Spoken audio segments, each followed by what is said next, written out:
Buildings are they're just part of the fabric of our history. A lot of historic buildings here, a lot of structure in there.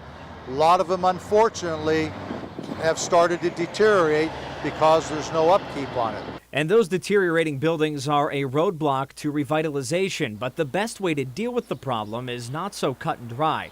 Fix the existing buildings or knock them down and start from scratch. Both have been done. Many of the parking lots downtown are in the footprint of old buildings, but City Manager Jim Mavromatis says he generally prefers to keep what's there. I would go more to the revitalization part, but then again, you're going to have to look at all of these buildings.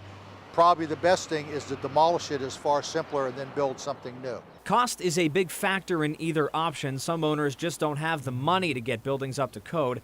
They deteriorate, and that's when the city steps in. Putting a lien against the property.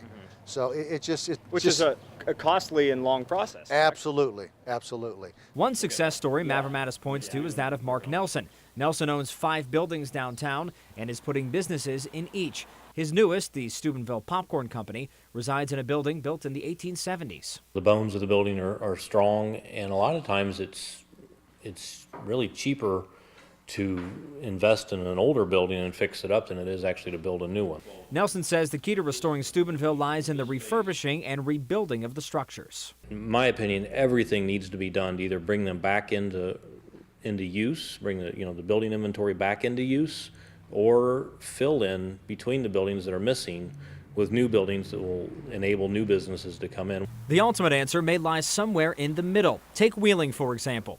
A brand new building will house the health plan and hundreds of jobs.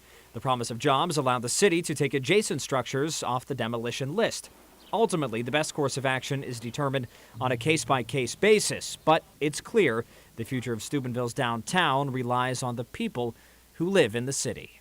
It takes, vision, does take money in some cases. With our close proximity to Pittsburgh, with the building of oil and gas going on, I think that it's a ripe time to reinvest in our community. If we don't reinvest, no one's going to reinvest.